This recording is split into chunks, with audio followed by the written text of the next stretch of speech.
Voy a apelar a aplicar una especie de reglamento de interior y de debates aquí en la entrevista en la mañana de hoy, porque son tantos los temas que quisiera pulsar su opinión, que vamos a tratar de hacerlo en la medida posible, lo que el tiempo nos dé chance rápidamente.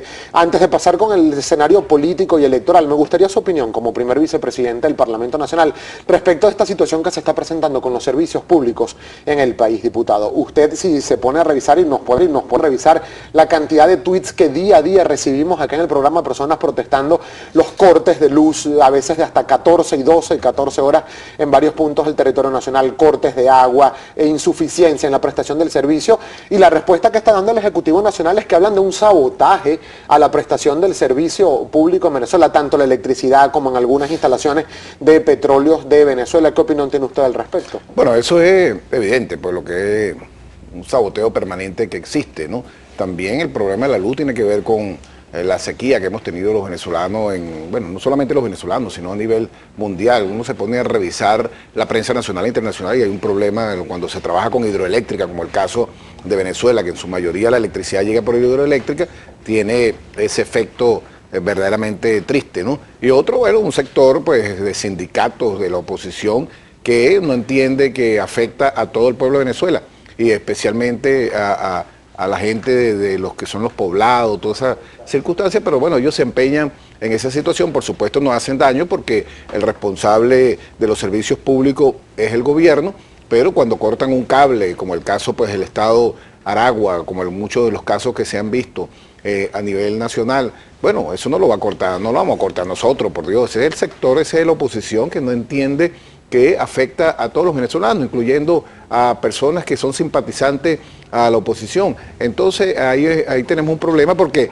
la mayoría del sistema eléctrico venezolano, y como en todas partes del mundo, no está visible, está generalmente en el monte, y ahí es donde ellos tocan. Y otra, esa banda de malandros que también están en muchos de esos sindicatos, afortunadamente no son todos, pero que se prestan para esa vagabundería. A veces hay la percepción, diputado, que desde el gobierno nacional no se asume la responsabilidad de algunas cosas, sino que siempre se dice, bueno, que la culpa es de sectores de oposición, de la derecha, de sabotaje, por ejemplo. Usted que tocaba el tema del servicio por la generación hidroeléctrica, ¿qué ha pasado con los miles de millones de dólares que se han invertido desde hace ya más de 8 años en la generación termoeléctrica en el país, por ejemplo? Bueno, una hidroeléctrica no se construye de la noche a la mañana, sería tonto pensar que toda esa inversión que ha hecho el gobierno del presidente Hugo Chávez, ahora el presidente de Nicolás Maduro, en todo lo que es la hidroeléctrica, lo que es Tocoma 1, 2, 3, están esas grandes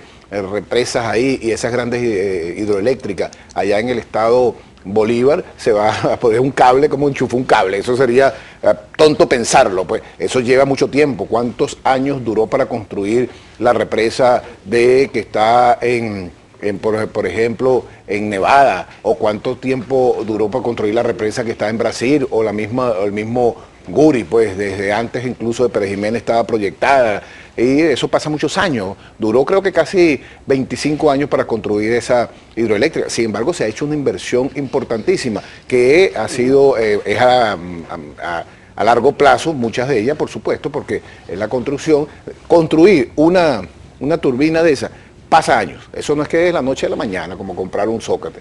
Y bueno, se está haciendo, y afortunadamente se está haciendo. Pero en un ejercicio autocrítico, diputado, tendría el gobierno nacional, tanto lo que fue la gestión del presidente Hugo Chávez como el presidente ahora Nicolás Maduro, tendrían autocríticamente hablando la necesidad de revisar algunas decisiones tomadas precisamente en cuanto a inversión, a mantenimiento, por ejemplo, de lo que es el servicio eléctrico nacional? Bueno, ahí se ha hecho una revisión, incluso no existía ni siquiera un ministerio. Hay un ministerio, antes no existía un ministerio de electricidad, ¿no? Hoy día lo podemos tener, podemos saber dónde van esos recursos, cómo se pueden chequear. Y una de las cosas es ir a los sitios. Nosotros que tuvimos mucho tiempo en la Comisión de Finanzas, íbamos a cada uno de esos sitios cada vez que se aprobaban los créditos adicionales, a ver cómo iba el avance de cada una de esas obras. Le corresponde a los parlamentarios, a los gobernadores de cada uno de esos sectores, ver cómo van esas obras, o a todos los venezolanos, porque aunque está en el estado Bolívar la gran inversión, porque es donde está la mayor fuerza de agua, pues, que es la que sirve para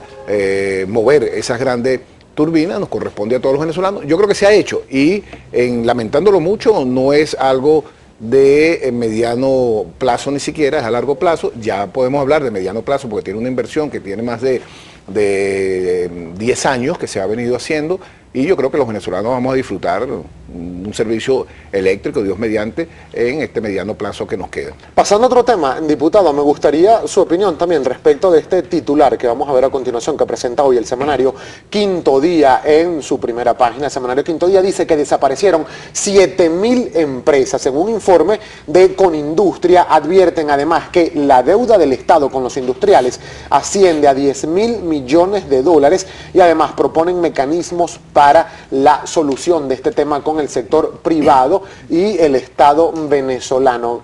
Ayer vimos, por cierto, la inauguración de la Expo Aragua Potencia 2015, varias empresas privadas y también del Estado venezolano participando en un nuevo modelo quizá de cogestión, de entendimiento entre el sector público y el sector privado. Ahora, ¿esto es posible realmente en nuestro país? ¿Hay confianza del privado en el ejecutivo, en el sector público, y del sector ejecutivo público hay confianza en el privado?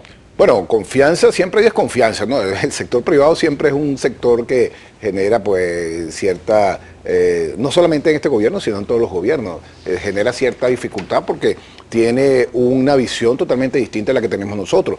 Nosotros somos socialistas, nosotros creemos en el bienestar social y los empresarios privados creen en su bienestar propio, ¿no? Eso tenemos que estar totalmente claro. Cuando uno se sienta a conversar con un empresario privado, se encuentra pues que él lo que quiere es que el capital todo le quede para ellos, y la propuesta nuestra es hacer un reparto equitativo de esa ganancia. Por supuesto, él como empresario privado tiene que ganar mucho más, pero el trabajador tiene que tener una ganancia importante. Los productos tienen que tener un precio verdaderamente asequible para el que lo va a comprar, y esa discusión siempre se va a dar ahí. Sin embargo, yo celebro pues lo que se está haciendo ahorita en el estado Aragua, Expo Aragua, más de 200 empresas, tanto privadas como públicas. Felicitaciones pues a nuestro gobernador, que tenemos un excelente gobernador, Tarea Leizami. Ayer estuvo también el vicepresidente de la República, Arriaza, ahí, y se está compartiendo con todos los sectores. Yo creo que en Venezuela, yo siempre recibí el consejo del presidente Hugo Chávez y el presidente Nicolás Maduro, al cual hemos trabajado juntos durante muchos años, de que aquí hay que hablar con todo el mundo, ¿no? Cristo habló hasta con el diablo, y Chávez nos decía, hay que hablar hasta con el diablo. Yo diría en este momento de situaciones mundiales, no solamente hay que hablar con el diablo, sino también con santos, si acaso, si es necesario, como lo ha hecho el mismo presidente Nicolás Maduro. Y yo creo que hace falta en todos los sectores aquí, y bueno, siempre mi invitación al sector privado y a los presidentes de FECámara, al cual nos hemos reunido en reiteradas oportunidades, es que tienen que ser sinceros. No se puede venir a tratar de hablar con el gobierno cuando el gobierno sabe que se le ha otorgado una gran cantidad de divisas a un sector empresarial, y ellos tienen incluso hasta en sus mismas directivas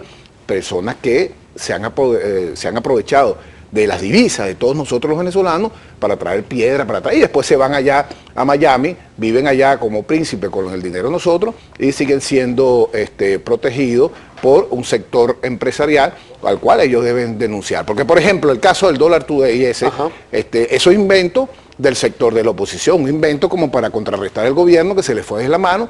¿Y a quién ha afectado? Yo se lo decía a Jorge Roy, le decía, bueno, ustedes nunca denunciaron eso, y eso es un invento de ustedes, los de oposición, y se le fue la mano y está afectando a todos los venezolanos, a todos. Ahora, pero ¿por qué se concentra, por ejemplo, diputado Amoroso, se concentra todo el esfuerzo y la batería hacia la tasa de Dollar Today, por ejemplo, pero cuando se creó el dólar CIMADI, autoridades del Ejecutivo Nacional dijeron que era el mecanismo para pulverizar al llamado dólar paralelo, y luego se ha visto que en la práctica pues esto no ha sucedido? De hecho, hay personas, incluso industriales, que protestan la baja o casi nula liquidación de divisas que se ha hecho bajo la figura del CIMADI, por ejemplo. No habría dado los resultados que esperaban. Bueno, el problema de la divisa en Venezuela, como en cualquier parte del mundo, son los ingresos que puedan entrar. Venezuela, obviamente, una renta petrolera que teníamos a 100 dólares el barril hace 2 años y se vino abajo, tenemos por menos de 40, no podemos pensar nosotros que los ingresos en dólares son los mismos, tienen que ser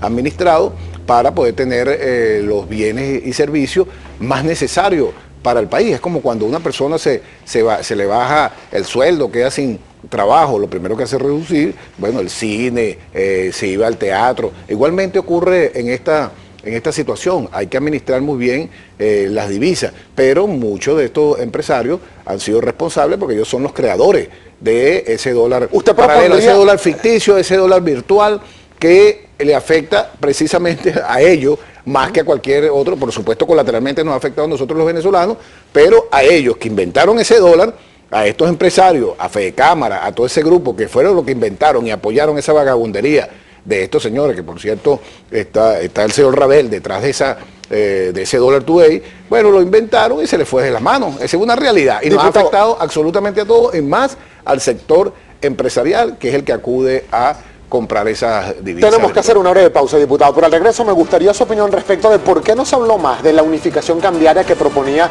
el entonces vicepresidente para el área económica, Rafael Ramírez. ¿Qué ha pasado con esta discusión? Me lo va a responder, por favor, al regreso de esta breve pausa, y cuáles serían sus propuestas para la nueva Asamblea Nacional, ya que usted también está aspirando a la reelección como diputado. 7:12 minutos de la mañana, ya venimos con mucho más de Primera Página.